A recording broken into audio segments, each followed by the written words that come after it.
Buenas noches, licenciado.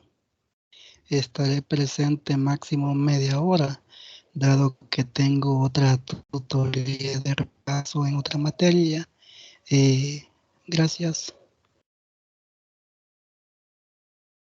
Hola, buenas noches. Me parece bien. Bueno, vamos a tratar de empezar entonces porque pues sí, acá ya está tronando también, entonces no quiero que se nos corte la grabación. Bueno, vamos a empezar entonces. Y bueno, solo permítanme, voy a arreglar problemas de micrófono.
Bueno, vamos a dar inicio entonces.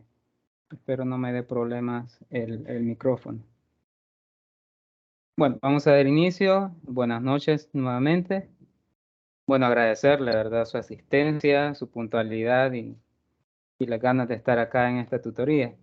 Bueno, vamos a tratar de avanzar. Espero que la lluvia pues, nos dé el espacio para comentar algunos conceptos, ¿verdad? Que serán necesarios para el desarrollo de la tutoría del día sábado. De no lograr los objetivos de esta tutoría de repaso, pues entonces vamos a apartar un espacio el día sábado para discutir siempre la teoría, que nos va a servir para algunas demostraciones que vamos a realizar en la tutoría del sábado y, bueno, algunos ejemplos que vamos a ver, algunos problemas también. Así que vamos a tratar de avanzar. Igual la grabación se le va a compartir posteriormente, ¿verdad? Les voy a compartir pantalla. Muy bien. Ahorita les estoy compartiendo pantalla. Vamos a tratar de avanzar un poco. Igual a los que se conecten después, entonces van a poder acceder posteriormente a la grabación de la tutoría, por cualquier duda, ¿verdad? Bueno, ya estamos en la tutoría, en la última tutoría, podemos decirlo, tutoría número 6 de repaso. Y en esta unidad, pues, lo que nos concierne, perdón, es hablar sobre topología. Algunos aspectos topológicos, algunas definiciones, espacios métricos, conjuntos abiertos, conjuntos cerrados. Eso es lo que nos concierne hablar en topología. Algunas propiedades que poseen algunos conjuntos y eso es lo que vamos a tratar de ver. Bueno, la agenda es el saludo y bienvenida como primer punto. El segundo punto es el objetivo de la unidad. En la parte del desarrollo de la tutoría, pues vamos a ver qué son los conjuntos abiertos, más que todo la comprensión de los conceptos, de las definiciones, ¿verdad? Y algunos ejemplos también para que se logren comprender. Conjuntos cerrados y los espacios métricos. Eso es bueno, son los principales temas que vamos a abordar en esta tutoría. Y al final, pues el cierre. Muy bien. Bueno, el objetivo de esta unidad que hace referencia a topología en R es establecer los conceptos topológicos básicos en la recta real y hacer una breve introducción a espacios métricos. Acá es bien claro, ¿verdad? Es una breve introducción a espacios métricos, porque esta unidad, llamémoslo así, es la base para cuando ustedes llegan la cátedra de topología. Entonces, estos conceptos que vamos a ver hoy o durante toda esta unidad serán las bases. Ya cuando en topología se habla de un espacio métrico en el cual se va a utilizar la métrica discreta, por ejemplo, o la métrica usual, la métrica estándar, ya ustedes ya van a saber a qué tipo de métricas se están refiriendo y qué características cumplen esas métricas. Entonces, por eso les mencionaba, son las bases para esa cátedra. En este caso, pues nos vamos a enfocar a conceptos básicos en la recta real, es decir, en R. Ya en topología, como cátedra, ya se van a abordar R2 y hasta R3. Ya se va a hablar bueno, en R se habla de intervalos y en R2 pues se habla de bolas abiertas, bolas cerradas y así. Entonces, se da un salto más grande también. Entonces, eso es para que comprendamos cuál es el objetivo de esta unidad, como proveernos las bases, ¿verdad? Para posteriores cátedras también que se van a habilitar. Así que bueno, vamos a empezar. Algunos conocimientos previos que hay que tener para abordar esta unidad, pues es dominar el concepto de sucesiones de números reales, manipular las definiciones de convergencia de sucesiones y series reales, y por último, pues manejo del concepto de continuidad de funciones reales de variables reales. Eso es lo que, lo que se pretende que tengamos como conocimientos previos. Bien.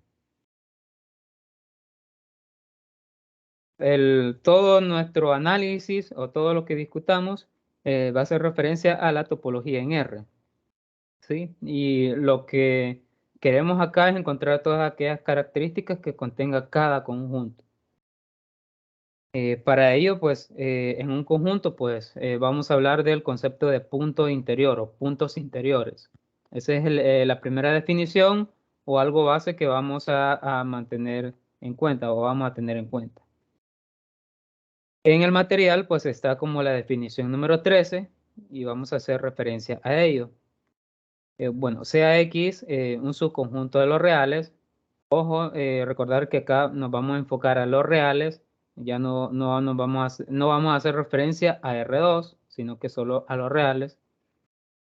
Bueno, sea X un conjunto de los reales, bueno, un punto X en ese conjunto, que es subconjunto de los reales, se llama punto interior de X si existe un intervalo abierto, A, B, tal que X está en ese intervalo, A, B.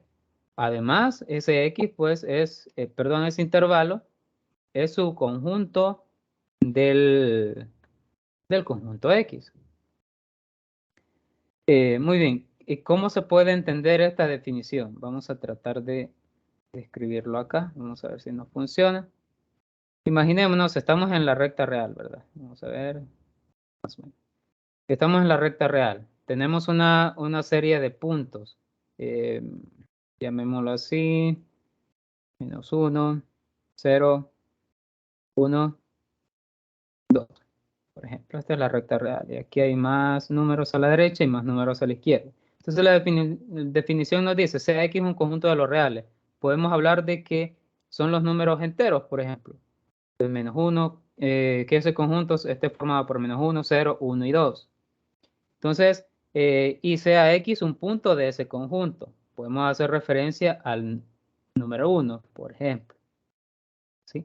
Sí, bueno, ese número 1, será punto interior de X si existe un intervalo abierto. A, B, tal que X está en A, B, es decir, un intervalo acá con un radio determinado, ¿verdad? Un radio R determinado. Tal que, bueno, ese X, que en este caso es 1, está en ese intervalo y también es un subconjunto de X. un subconjunto de X. Si estuviésemos hablando de X como el conjunto de los reales, este punto número 1 sí sería un punto interior. Sería un punto interior. Porque ese intervalo debe ser subconjunto del conjunto X. Y en este caso, el conjunto X está formado por solo los números menos 1, 0, 1 y 2. Entonces, este intervalo con centro en 1 y radio cualesquiera, por más pequeño que sea, muy pequeño que sea, entonces este intervalo no va a pertenecer, llamémosle a este intervalos B, por ejemplo. Entonces B no va a pertenecer al conjunto X. Por lo tanto, 1 no sería un punto interior. Entonces, lo que nos garantiza, llamémoslo así, es que ese intervalo esté completamente en el conjunto X, pero también que sea subconjunto de ese conjunto X. Eso es lo que nos interesa en este punto. Muy bien. Bueno, eso es lo primero.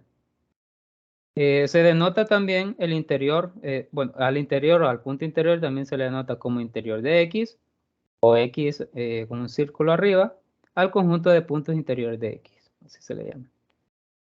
Otra forma de definir un punto interior, si la definición anterior no es muy comprensible, por ejemplo, si A es punto interior,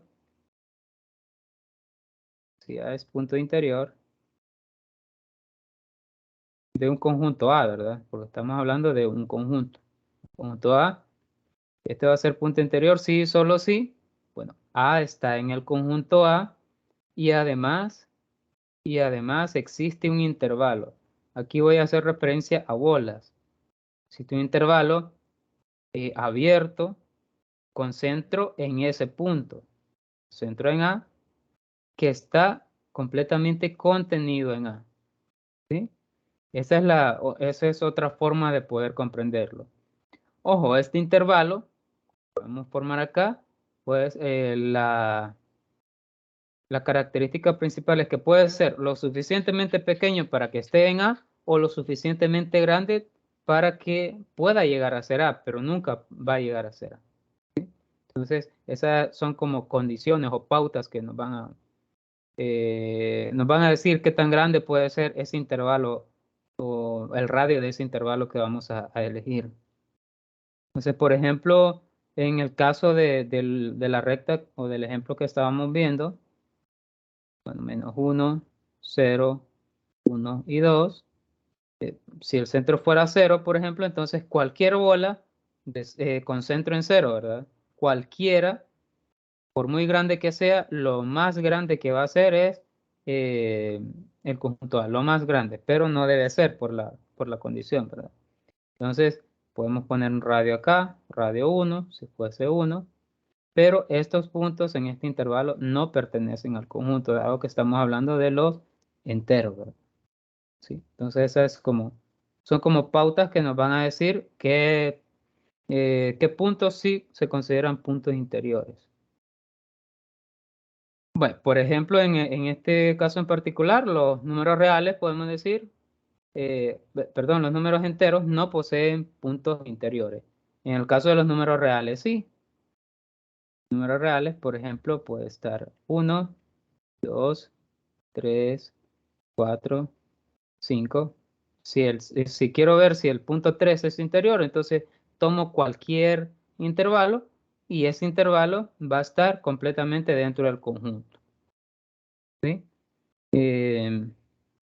Y por ejemplo, si tomara un punto 4.5 acá, entonces también puedo formar un intervalo con centro en ese punto 4.5 de tal manera que esté completamente en el conjunto. Muy bien, y eso es lo que podemos decir sobre puntos interiores. Entonces, en el caso de los números reales, pues el conjunto de puntos interiores son todos los números reales, o sea, coinciden. Muy bien. Entonces, bueno, acá están unos ejemplos. Acá nos pide cuál es el interior del Q, de los racionales. En el caso de los conjuntos que sean numerables, el interior siempre se va a considerar que es vacío, ¿sí? O el conjunto de puntos interiores, siempre va a ser vacío. ¿Por qué? Porque ya lo vimos con los enteros, acá están los enteros en la parte inferior. Ya vimos que con los enteros no podemos crear cualquier bola de radio considerable o de cualquier radio, porque debe ser de manera general. Puede que funcione para un radio determinado, pero el radio debe ser cualquier radio, de tal manera que esté completamente dentro del conjunto. Entonces, cualquier conjunto que sea numerable, entonces el interior es vacío. El conjunto de puntos interiores es vacío. Por ejemplo, los racionales, el conjunto de puntos interiores es vacío. De los naturales también son numerables, entonces el interior es vacío. Y los enteros, que también son numerables, entonces el interior es vacío también. Entonces esto nos va a dar la pauta de cómo se comportan el conjunto de puntos interiores. Ahora, para análisis, según lo que hemos dicho anteriormente, ¿será que este conjunto A no tiene puntos interiores? ¿O por qué no tiene puntos interiores este conjunto A?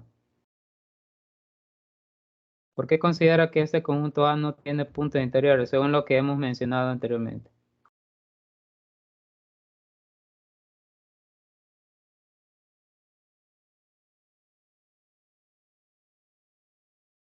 Vamos a ver.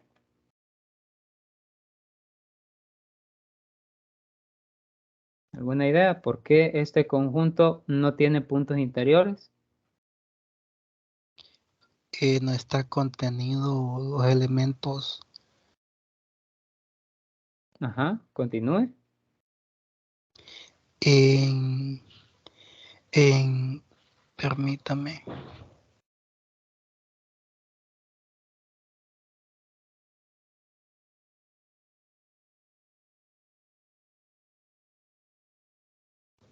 en X, en el intervalo del eje X. Ujú. No contiene puntos en el intervalo en el eje X. Sí está contenido, tiene puntos interiores. Bueno, no sé. Ujú. Acá el conjunto, recordemos, lo voy a mostrar el anterior, todo conjunto que sea numerable, es decir, que se pueda contar, que podamos definir cuáles son sus elementos, ¿sí? Entonces la cantidad de puntos interiores que va a tener ese conjunto va a ser vacío, es decir, ninguno. Por eso, en este caso del conjunto, el cardinal, podemos llamarlo así, el cardinal de A es 1, 2, 3, 4, 5. Por lo tanto, es numerable. De ahí que todo conjunto numerable no tiene puntos interiores. ¿Por qué? Si nos queremos enfocar un poco más. Recuerden que para que un punto sea interior del conjunto, tenemos que tomar ese punto y a través de ese punto como centro tenemos que formar cualquier bola de radio determinado, cualquier radio. Puede ser una bola de radio 1, puede ser esta. Y ese intervalo debe estar completamente contenido en el conjunto. ¿Sí? Es decir, todos esos puntos del intervalo deben de estar contenidos en el conjunto. Pero si observamos este intervalo de 1 a 2, el intervalo de 1 a 2, estos no son numerables. No es numerable. ¿Por qué? Porque este intervalo de 1 a 2 contiene infinitos puntos. Por lo tanto, si este intervalo de 1 a 2 no es numerable, entonces no puede estar contenido en este conjunto que sí es numerable. ¿Sí? Es decir, aquí va a estar el 1.5, por ejemplo, aquí va a estar el 2.5, el 1.1, 1.2, y por ejemplo, 1.1 no pertenece a A. El 1.5 no pertenece a A. Entonces, de ahí es donde decimos que este conjunto pues no tiene puntos interiores. ¿Por qué? Porque no podemos crear una bola con centro cualquiera de estos puntos de tal manera que ese intervalo esté completamente contenido en ese conjunto. Entonces de ahí es como decimos que ese conjunto no es numerable. ¿Sí? Si no fuera ese el caso, entonces podemos considerarlo. Podemos tomarnos un valor en ese conjunto. Por ejemplo, si queremos verificar que si un conjunto tiene puntos interiores y no los podemos numerar, entonces tenemos que ver cómo actúan los elementos en ese conjunto. Por ejemplo, un conjunto lo podemos definir como una regla de asignación también.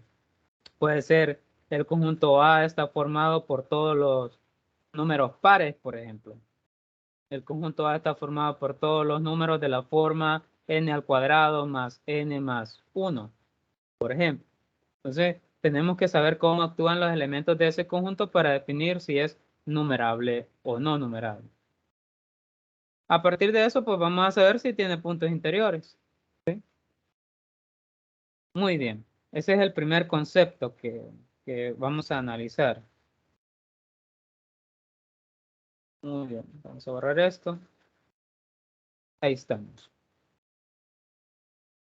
Bueno, el siguiente teorema pues nos garantiza todo eso que hemos hablado. Ya no se habla de bolas como les mencionaba, pero podemos hacer noción de esto porque lo van a necesitar ustedes en cátedras posteriores, como les mencionaba.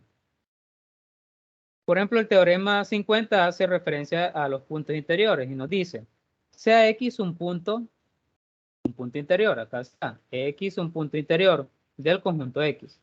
Si, solamente si, doble implicación, existe un épsilon mayor que 0, tal que X está en un intervalo entre X menos épsilon y X más épsilon. Esto quiere decir que X es el centro de ese intervalo. ¿Sí? X está, vamos a ver, X es este, y nos tomamos un épsilon. Recordemos que los epsilon acá con los que trabajamos en matemáticas, pues son lo más reducidos posible, de tal manera que podamos encerrar o crear una vecindad lo más pequeña posible que nos garantice que ese número pertenece a ese intervalo. Entonces acá podemos crear un intervalo así cerca, uno más cerquita, o mucho más lejos. Entonces el épsilon puede ser un épsilon mayor, bueno, debe ser un épsilon mayor que 0. Muy bien. Esta es como la condición, digamos, o la definición de punto interior, más formal, ¿verdad?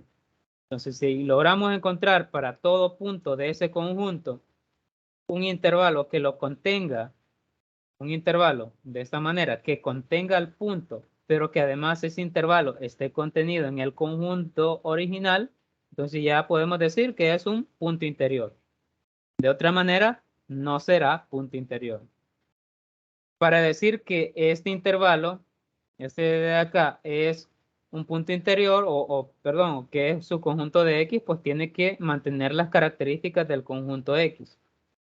Si el conjunto X está formado por los enteros, entonces ese conjunto debe estar formado por solo números enteros también. Muy bien. Vamos a ver. Ahora vemos el concepto de conjunto abierto, ya no puntos interiores, sino conjunto abierto. Y el conjunto abierto puede estar formado por todos los puntos interiores del conjunto. Así lo dice la definición. Dice acá. Un conjunto A, su conjunto de R, es abierto si todos sus puntos son interiores. Es decir, A es abierto si solo si el interior de A es igual a A. Para que un conjunto sea abierto, todos los puntos que pertenecen a ese conjunto deben ser interiores. Si uno falla, según la condición que hemos visto anteriormente, entonces ya no se considera conjunto abierto, porque ya podemos numerar los cuales serían los elementos que se consideran puntos interiores. Muy bien. Veamos el teorema 51. Ya hace referencia a unión, intercepción de varios conjuntos abiertos. Y acá ya no hablamos de puntos interiores. Pero vean, el literal A nos dice, si A sub 1 y A sub 2 son subconjuntos de R, son abiertos, entonces A sub 1 interceptado con A sub 2 también es abierto. ¿Sí? Entonces, Esto no es difícil de verificarlo, difícil de demostrarlo. El literal B, si A sub lambda con lambda en algún intervalo es una familia de conjuntos abiertos, entonces la unión de todos esos conjuntos abiertos también es abierta, ¿sí? Acá veíamos la intercepción de únicamente dos conjuntos, perdón. Decíamos la intercepción es abierta, pero también la unión es abierta, la unión de una familia de conjuntos abiertos. Bueno, acá bien lo especifica y puede ser cualquier conjunto, incluso no numerable, que no se pueda numerar. ¿Sí? Muy bien.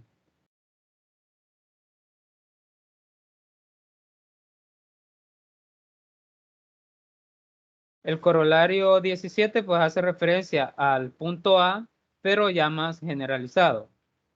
Si A sub 1, A sub 2 hasta A sub n son abiertos, conjuntos abiertos, ¿verdad? Conjuntos abiertos. Entonces la intercepción de todos esos conjuntos también es abierta. Bueno, verificar esto tampoco es complicado, solo se da un elemento en cada uno de los conjuntos, ¿sí? Y verificamos que está en la intercepción y con eso ya se verifica que es un conjunto abierto. Un punto que es interior, ¿verdad? X que está en A sub 1, ¿sí? Entonces, como es un conjunto abierto, entonces debe estar en cada uno de ellos. Y si está en cada uno de ellos, entonces está en la intercepción de todos esos conjuntos y por lo tanto, esa intercepción es abierta. Y con eso se verifica. No es muy complicado de demostrarlo. Muy bien.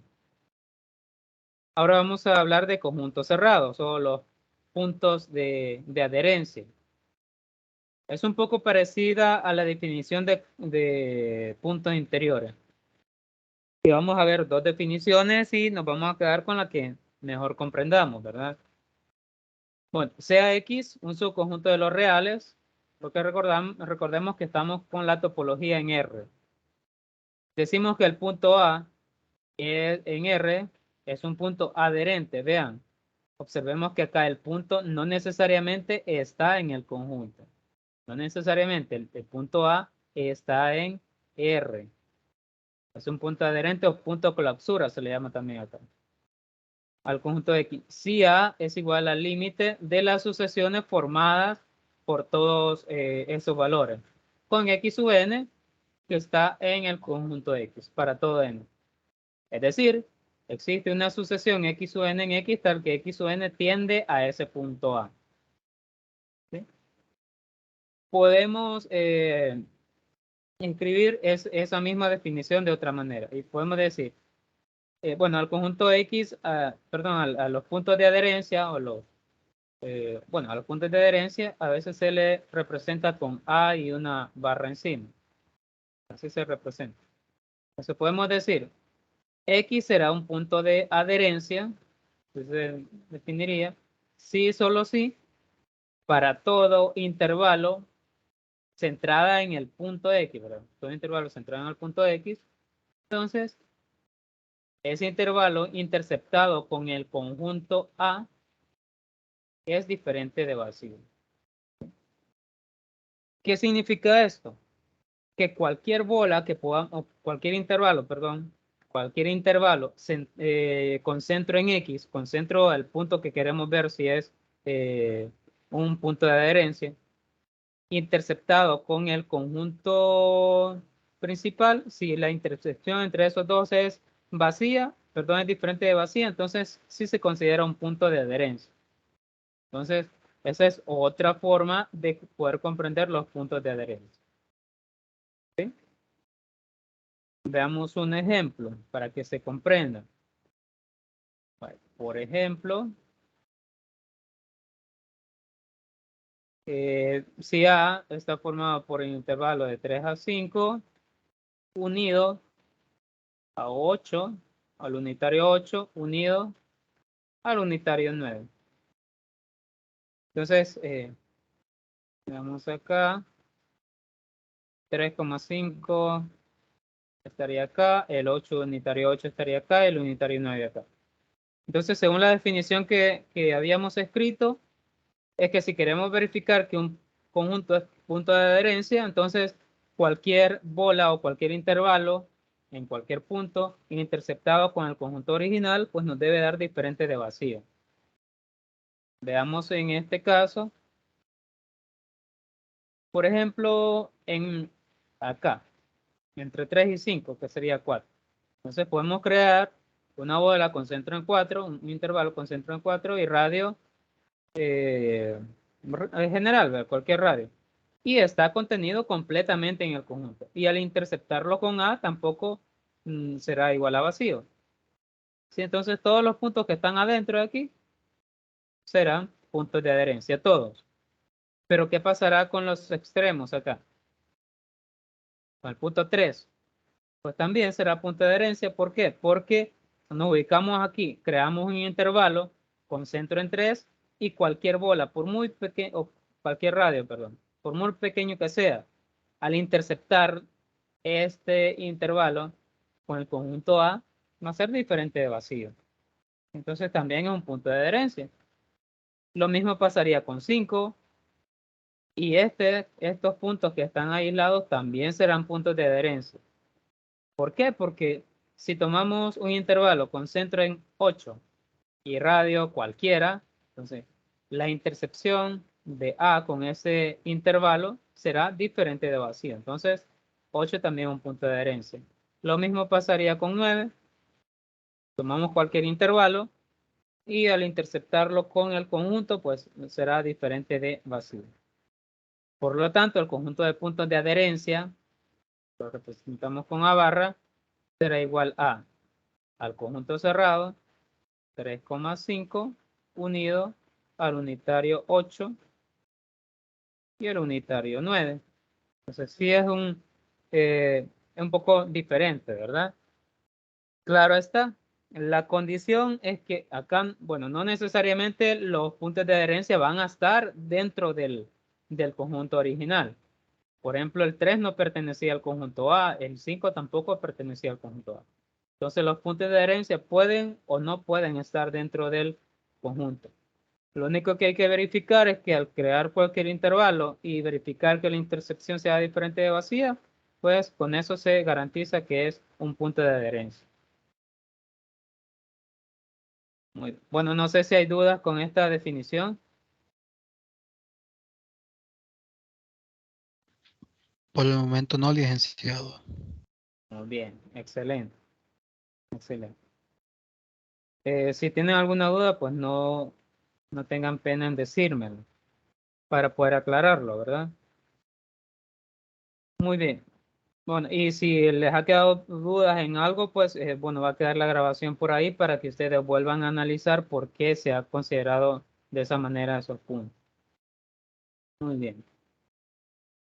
Bueno, acá a los puntos de adherencia también se le llama punto clausura o el conjunto clausura. Y acá es más fácil, como ya comprendimos la definición anterior, pues acá es más fácil. Por ejemplo, la pregunta, ¿es 0 un punto clausura de 0,1? Tenemos el conjunto acá, ¿verdad? 0, 0, 1 acá, es un conjunto cerrado. 0, 1. Y la pregunta es 0 un punto, ¿es 0 punto clausura en 0, 1? Sí. ¿Por qué? Porque podemos crear cualquier bola de centro, perdón, cualquier intervalo de centro 0 y radio cualquiera, de tal manera que al interceptarlo con 0, 1, pues será diferente de vacío. ¿Sí? Y en este caso, pues se puede notar que 0 sí pertenece al intervalo, pero recordemos, no necesariamente debe pertenecer. Veamos para el otro caso, es 0 punto clausura del intervalo abierto 0,1. Este intervalo sería abierto, 0 acá y 1 acá. ¿Sí? ¿Es 0 un punto clausura? Sí, porque si tomamos un punto o un intervalo centrada en 0 con cualquier bola, al interceptarlo con el conjunto original, pues nos da diferente de vacío. Cualquier épsilon, acá lo especifica, cualquier épsilon. Recordemos que el epsilon debe ser mayor que 0, ¿verdad? No debe ser igual a 0. ¿Sí? Entonces acá se garantiza que es diferente de 0 al interceptarlo con 0,1. En el caso del conjunto A igual a 2,5 unido a 10 a los unitarios 10 y 20. Más o menos hemos analizado eso. 2, 5 y por acá va a estar el 10. Y supongamos que el 20 va a estar acá. Y hallar el conjunto de puntos clausura. Ya sabemos que los extremos pertenecen. Todos los que están adentro del conjunto también pertenecen. Estos elementos de aquí, cualquier bola, sí se puede crear. Cualquier intervalo, perdón. ¿Sí? También se pueden crear. Entonces el conjunto de puntos clausura, lo podemos denotar con una barra, es el intervalo cerrado 2,5 unido a los unitarios 10 y 20. Así de sencillo se verifican cuáles son esos puntos. Muy bien. Vamos a pasar a lo siguiente, que son los espacios métricos. Hemos ido avanzando un poco rápido por cuestiones de la lluvia, ¿verdad? Que acá ya está lloviendo un poco fuerte, entonces no queremos tener problemas de conectividad. Bueno, el último tema que vamos a abordar en esta ocasión, que nos van a servir para el desarrollo de la tutoría del sábado, pues serán los espacios métricos. Y como mencionábamos en la agenda, es introducción a los espacios métricos. ¿Sí? Bueno, lo que queremos hacer es construir un concepto global que mantenga todas las propiedades de la función valor absoluto. ¿Por qué la función valor absoluto? Por el concepto de distancia.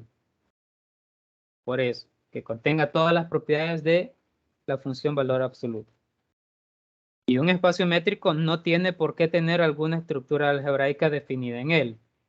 Sí, así puede que no tenga sentido la suma o la multiplicación de elementos en el espacio. Es decir, no necesariamente va a ser un cuerpo o un campo, no necesariamente. Recordemos que un campo, bueno, si no lo han visto todavía, pues un campo es un conjunto con una estructura algebraica definida, donde la suma pertenece a ese conjunto, la multiplicación a ese conjunto. Bueno, hay más propiedades también. Pero en el caso de los espacios métricos no tiene o no debe por qué ser así.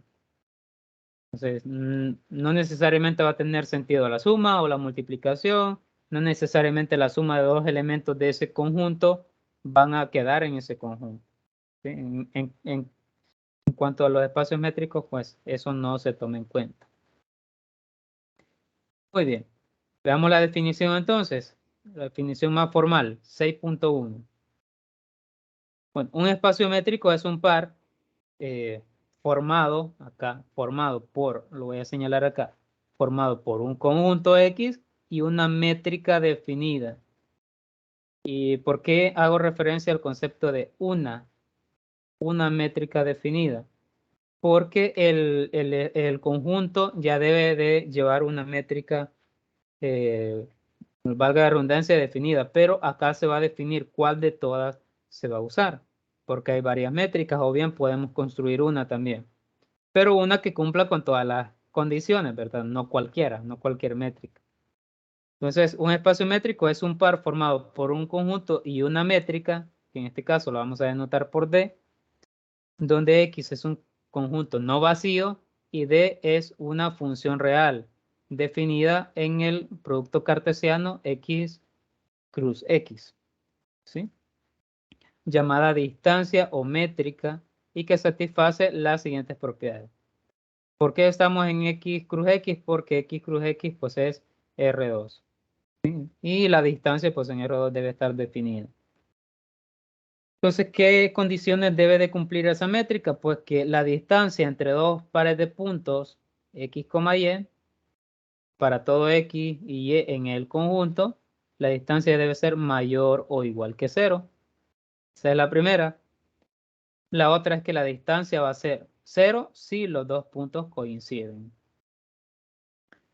La siguiente condición es la simetría entre las distancias. Entonces la distancia entre X y Y es igual a la distancia entre Y y X. La simetría, ¿verdad? Entonces ya tenemos tres condiciones. Y la cuarta, que sería cuando vamos a verificar una bueno, si una función es una métrica, cumple con una métrica, tenemos que verificar estas 4 condiciones. De las 4, la más compleja de verificar es esta. Esta es la desigualdad triangular. Desigualdad triangular. Esta es la más complicada de verificar, porque en algunos problemas es posible que le digan, verifique que tal expresión cumple con métrica. Entonces van a verificar que la distancia entre X y Licenciado, Y para cualesquiera, dígame.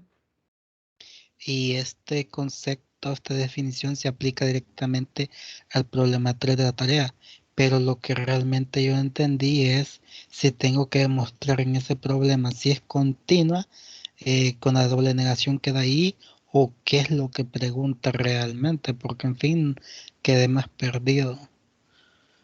Mm. Vale, a mí me costó también un poco analizarla, qué es lo que se quería en realidad. Pero ya leyéndola varias veces, porque me tocó leerla varias veces, lo único que logré verificar es un sí, solo sí que aparece por ahí. Entonces, por eso en el grupo le comenté eso, ¿verdad? Que lo que probablemente se deba de verificar ahí es la doble implicación. La primera es que f, se me parece, no recuerdo bien la función, que si f es continua, entonces un intervalo es abierto, algo así. No recuerdo bien la función, pero el hecho del concepto de continuidad le va a dar la pauta para verificar lo demás. Eso es lo que recuerdo. No recuerdo bien ahorita el problema, pero más o menos es lo que recuerdo que yo le comenté ahí. En este caso, y yo cuando le estuve comentando eso también, esta implicación es la que creo que va a costar un poco más, verificarla. La otra creo que va a ser un poco más sencilla. Entonces, la pregunta del problema, licenciado, es que tengo que demostrar si es continua con la doble negación. Mm, eh, no, acá tendrían que utilizar, bueno, no sé qué método podrían utilizar. En mi caso yo sugiero que utilicen el método directo. Es decir, en el caso de esta implicación, bueno, voy a borrar acá, que no se nos haga mucho desorden. En el caso de esta implicación, de esta, que se me parece que f es continua, entonces f inverso se me parece que era. F inverso es f inverso de algo así. Es abierto. Inverso de la Algo así imagen. se me parece que era. ¿Así era? Inverso de la imagen. Ujú, vale. Se me parece que eran 3 espacios métricos, se me parece. Había un espacio métrico acá A con una métrica, un espacio B con otra métrica. Bueno, no recuerdo bien eso. Pero para el caso, bueno, voy a ahorrar esto. Vamos a ver. Acá. Para este caso, yo sugiero que utilicen el método directo. Vale. ¿Qué implica que una función sea continua? ¿Qué significa que una función sea continua? ¿O qué condiciones cumple una función continua? Entonces, para este método, utilicen el método directo. Se me parece que f iba del espacio métrico, de un espacio métrico, aquí había un espacio métrico, a otro espacio métrico. ¿Sí? Me parece que así iba. Entonces, ¿qué garantiza que f sea continua? O que no haya discontinuidad, ¿verdad? Es decir, que para cualquiera valores acá, va a existir una imagen acá. Y como estamos hablando ya de espacios métricos, entonces se me parece que acá había otra implicación. Parece. Bueno, pero vamos a ver. Bueno, permítanme, voy a revisar primero ahorita el material, porque no recuerdo bien, para darle más certera la información. Voy a verificar ahorita porque la verdad no lo recuerdo. En relación con otra pregunta, dice ahí en la indicación de la tarea 3, que en la tarea 4 quiero decir, que hay que hacer un Dígame. video de un problema. ¿Es Ah, cierto sí. eso o se fue Sí, ahí la indicación? sí es así. Es un video que hay que hacer. Bueno, ustedes van a realizar el problema, ¿verdad? Una Ustedes ya lo van a consulta. tener listo. Dígame. Si yo hago el problema uno de la tarea, ¿explico de un primer literal o los tengo que explicar todos? Ahí en la tarea especifica un problema. Si es el problema uno, tendría que hacer todos los literales. Ah, pues Si no, fuera el problema uno, ¿verdad? hago el más pequeño entonces. Ujú. Porque ahí la indicación pues es un poco cerrada en cuanto a eso. No dice ahí que sea un literal, sino que dice un problema. Entonces, como ustedes ya lo van a tener listos, bueno, ustedes lo van a hacer primero, ¿verdad? Lo van a Sí. terminar, ya lo van a tener en un PDF. Entonces, ustedes ya teniendo eso, pues ustedes pues se graban ustedes ahí explicando un video. Bueno, Una graban un video, perdón, diapositiva, ¿verdad? explicando el problema y lo suben. Eso sería todo. Pero ya Una, teniendo la opción. li- una Dígame, diapositiva, ¿verdad? Explicando el con problema. diapositiva. Correcto. Y en Sí, el PDF que enviamos la tarea ponemos el link, ¿verdad? Subida de YouTube. sí, correcto. Ahí se va a subir el link. Ok, Ahí. gracias. Eso sería. No sé si tiene alguna otra duda. Solamente esas tenía. No he encontrado la tarea, pero yo voy a revisar nuevamente ese problema. Y bueno, si usted no le haya, voy a tratar de, de- de ver de qué manera se puede abordar. Porque a primera vista eso fue lo que se podía hacer, lo que vi que se podía hacer en ese problema. Y Ahorita no no sabe qué es lo que dígame. podría opinar el coordinador, porque yo no tiene como pregunta en sí ese problema, veo yo. Sí, ya se le hizo la consulta al coordinador. Bueno, en mi caso ya le hice la consulta, pero bueno, la hice hoy, por cierto. Entonces voy a esperar respuesta primero en él, porque igual, como bien lo decía usted, ahí está un poco difícil de entender qué es lo que se pide. Entonces, bueno, ahorita estoy esperando respuesta, porque puede ser que él esté pensando que es de otra manera que se va a hacer o tenga otra idea, ¿verdad? Entonces, bueno, voy a analizar el problema y a través de eso, pues yo le voy a consultar al coordinador. Si él me dice, ah, no, no es de esta manera, abórdenlo de esta otra manera, entonces yo ahí les comunico a ustedes en el grupo. Así todos vamos a estar en la misma sintonía, ¿verdad? Y ustedes no van a hacer algo que el coordinador no Eh, sea una, lo que él con- desea. sí, otra Digan. consulta. No sé si te puedes solicitar un poquito de tiempo más para la entrega de la tarea, es decir, como un día más a partir de la entrega. De esta tarea. Sí, de la última tarea. Yo lo puedo sugerir también. Pero ahí, como les decía, bueno, ya es criterio de él, ¿verdad? Pero yo con todo gusto, si ustedes necesitan un poco más de tiempo, pues yo con todo gusto le solicito un poco más de tiempo a él. Y él es muy... eh,